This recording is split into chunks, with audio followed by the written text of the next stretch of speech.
안녕하세요. 동네 수의사입니다. 오늘은 강아지들을 처음에 분양받아서 오시면 강아지들이 엄청 작잖아요. 보통 1kg도 안 나가는데 걔들은 이가 없어서 잘 못 씹어요. 그러면은 그 로얄 캐닌 스타터 사료를 갖고 오면 사료가 딱딱하기 때문에 이가 없어가지고 애들이 잘 못 먹거든요. 그래서 그 사료를 어떻게 불리는지에 대해서 한번 알려드리겠습니다. 강아지를 처음 분양받아서 오시면 강아지들이 되게 작잖아요. 보통은 한 2개월에서 한 3개월 사이 강아지를 데리고 오시는데 보통 말티즈나 소형견들은 체중이 한 700g, 800g 그 정도밖에 안 나가거든요. 그러면 걔들이 처음 왔을 때 이도 다 안 자라 있고 딱딱한 사료를 잘 못 먹으니까 어떤 사료를 먹여야 되고 또 사료를 어떻게 불려야 되는지 모르시는 분을 위해서 오늘 영상을 준비했고요.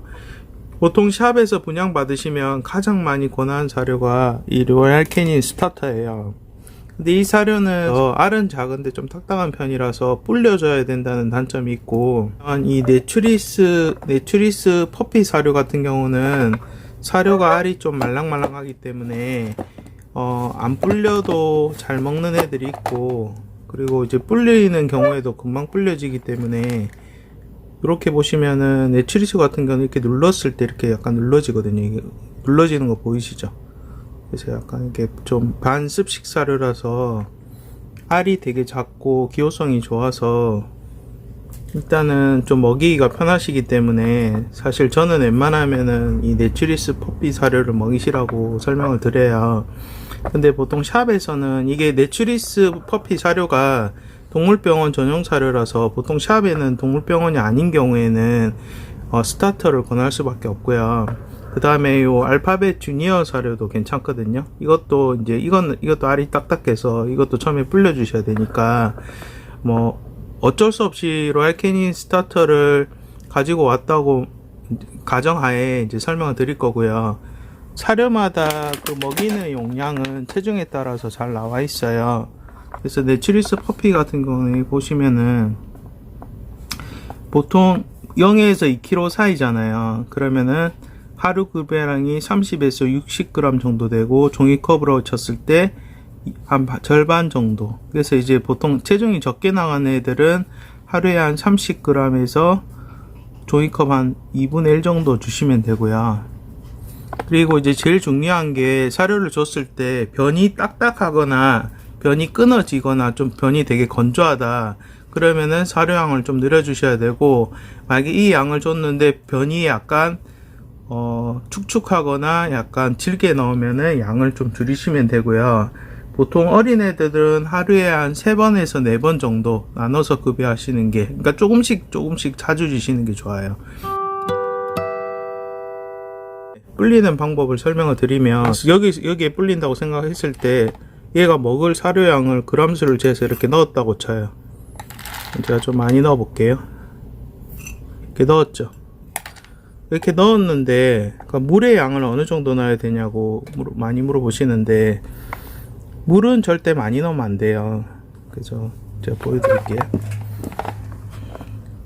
지금 이게 담은 물은 항상 뜨거운 물이어야 돼요. 찬물로 부으시는 게 아니라 뜨거운 물을 살짝 부으신 다음에 얘가 겨우 잠길 정도, 그러니까 그냥 딱 얘가 잠길 정도, 요 정도 양만 딱 주시는 거예요. 그러니까 물을 사료의 2배 정도 주시면 안 되고 거의 한 1:1 정도로 해서 사료가 겨우 잠길 정도의 뜨거운 물을 부으신 다음에 그 다음에 한 5분 정도 이렇게 딱 덮어 놓으시는 거예요. 그래서 이거를 제가 5분 덮어 놓고 나서 그 완성체를 한번 보여드릴게요. 보자분들이 실수하시는 게 물량을 너무 많이 하시거나 아니면 찬물을 부은 경우에는 5분이 지나도 그 사료에 있는 맛있는 냄새나 이런 게 다 빠져나가거든요.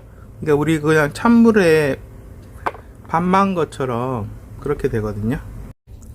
자, 한 3분 정도 지났어요. 3분 정도 지나면 여기 보시면은 물이 조금 많긴 한데 보면은 물의 양보다는 사료의 형태가 그대로 유지되고 사료가 이렇게 약간 뿌른 게 보이시죠?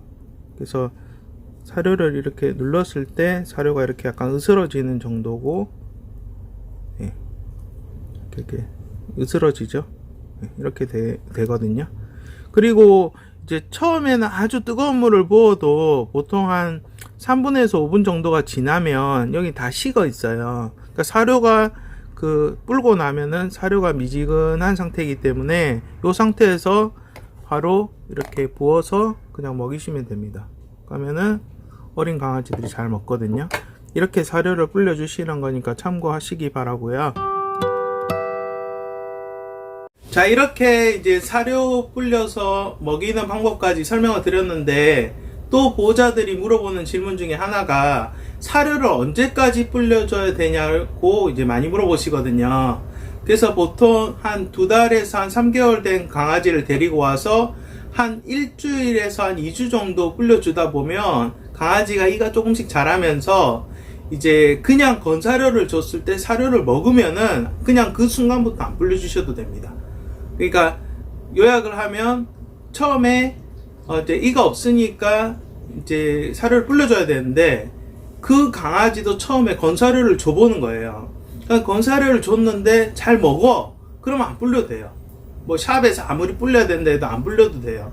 그리고 어린 강아지들은 위나 장이 작기 때문에 하루에 한 4번 정도 아침, 점심, 저녁 자기 전에 소량의 그 사료를 조금씩 주시면 되고, 그래서 아까 제가 보여드린 사료 중에 내추리스 퍼피 사료, 초록색 사료 같은 경우는 좀 사료가 말랑말랑하고 알이 작기 때문에 작은 애기들도 처음에 데리고 와서 로얄 캐닌 스타터는 불려줘야 되는 상황인데도 그 내추리스 퍼피는 잘 먹는 애들이 있어서 거의 처음부터 안 불려주는 경우도 생기거든요. 그래서 이제 저는 웬만하면 내추리스 퍼피를 추천을 드리는데, 그건 이제 동물병원 전용 사료다 보니까 보통 샵에는 로얄 캐닌 베이비 스타터를 많이 갖고 있거든요. 그래서 그 사료를 가지고 오니까 일단은 사료를 바꾸기도 힘들고 일단 사료를 갖고 왔으니까 그거 다 먹여야 될 거 아니에요. 그때는 한 1, 2주 정도 제가 알려드린 방법대로 사료를 불려 주셔야 되고, 그리고 불린 다음에 또 깜빡하고 한참 있다가 뭐 1시간 정도 지나서 주시면은 풍미도 없어지고, 그리고 여름에는 상할 수도 있으니까 일단은 사료를 주시기 직전에 바로 불려서 바로바로 주셔야 됩니다. 그러니까 불렸을 때는 상온의 사료가 더 잘 상할 수 있으니까, 만약에 불려서 줬는데 얘가 먹고 남기면은 한 30분 지나서 사료는 버려주시고, 또 이따가 나중에 저녁 줄 때 다시 또 새로 불려주고 이렇게 하시는 게 좋습니다. 자, 오늘 영상 도움 되셨으면 좋겠습니다. 감사합니다. 안녕히 계세요.